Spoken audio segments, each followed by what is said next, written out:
Supreme court में एक बेहद संवेदनशील याचिका आई। इलाहाबाद हाई कोर्ट के जज जस्टिस यशवंत वर्मा ने खुद पर लगे भ्रष्टाचार के आरोपों और महाभियोग की सिफारिश को चुनौती दी।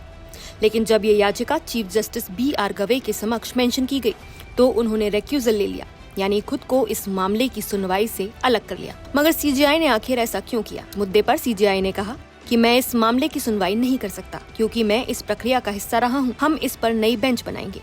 सुप्रीम कोर्ट में वरिष्ठ वकील कपिल सिब्बल ने जस्टिस वर्मा की ओर से दलील रखते हुए कहा, ये मामला संविधान से जुड़ा है, कृपया जल्द से जल्द इसे लिस्ट किया जाए। अब आपको बताते हैं कि जस्टिस वर्मा की ओर से दाखिल याचिका में क्या कहा गया है।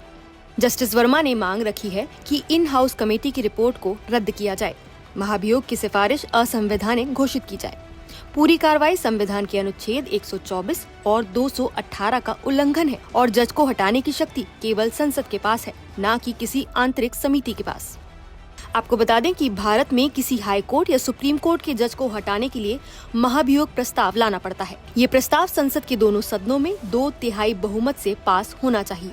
प्रस्ताव की जांच एक समिति करती है जिसमें शामिल होते हैं सुप्रीम कोर्ट के एक जज, हाई कोर्ट के एक मुख्य न्यायाधीश और एक वरिष्ठ विधि विशेषज्ञ। अगर आरोप सही पाए जाते हैं तभी संसद में प्रस्ताव आता है, फिर राष्ट्रपति के पास जाकर जज को हटाने की प्रक्रिया पूरी होती है।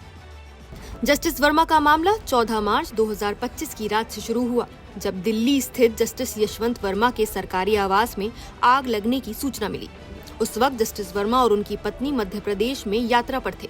आग लगने के बाद जब दिल्ली फायर सर्विस की टीम मौके पर पहुंची तो स्टोर रूम में 500-500 रुपए के जले हुए नोटों के बंडल बरामद हुए। रिपोर्ट्स में दावा किया गया कि करीब 15 करोड़ रुपए की नकदी जलती हुई मिली थी। इसके बाद एक वीडियो भी सामने आया जिसमें नकदी जलती दिख रही थी। जस्टिस वर्मा ने इन आरोपों को साजिश बताते हुए कहा कि उन्हें जानबूझकर फंसाया गया है और उनके स्टोर रूम में कोई नकदी नहीं थी। इस घटना के बाद दिल्ली हाई कोर्ट के कार्यवाहक मुख्य न्यायाधीश ने रिपोर्ट तैयार कर सुप्रीम कोर्ट को भेजी। 21 मार्च को सुप्रीम कोर्ट ने मामले की जांच शुरू की और 22 मार्च को तत्कालीन मुख्य न्यायाधीश संजीव खन्ना ने एक 3 सदस्यीय इन हाउस जांच समिति गठित की।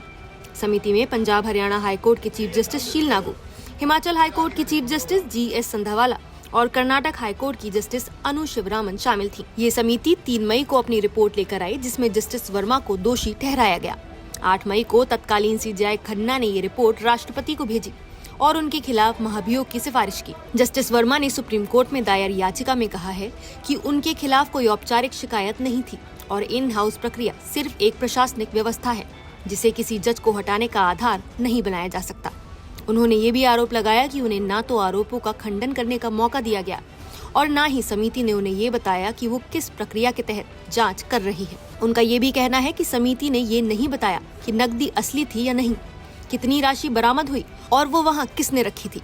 इसके अलावा उन्होंने ये भी दावा किया कि CJI खन्ना ने उन्हें इस्तीफा देने या महाभियोग का सामना करने के लिए एक बेहद सीमित समय सीमा में निर्णय लेने को कहा था। जस्टिस वर्मा की याचिका में 5 अहम सवाल उठाए गए हैं। पहला, नकदी वहाँ कैसे और कब आई? दूसरा, कितनी नकदी थी? तीसरा, क्या नकदी असली थी? चौथा, आग किस कारण लगी? और पांचवा, क्या वो स्वयं नकदी हटाने या आग लगाने के लिए जिम्मेदार थे? साथ ही याचिका में 10 कानूनी तर्क दिए गए हैं जिनमें मीडिया ट्रायल, व्यक्तिगत सुनवाई का अभाव, रिपोर्ट का लीक होना और जांच समिति की पूर्व धारणाओं पर आधारित कार्यप्रणाली शामिल है। उनका कहना है कि इन हाउस प्रक्रिया संविधान के अनुच्छेद 124 और 218 का उल्लंघन करती है और इससे संसद की विशिष्ट शक्तियों में दखल होता है। वहीं दूसरी ओर संसद में जस्टिस वर्मा के खिलाफ महाभियोग की प्रक्रिया शुरू हो चुकी है।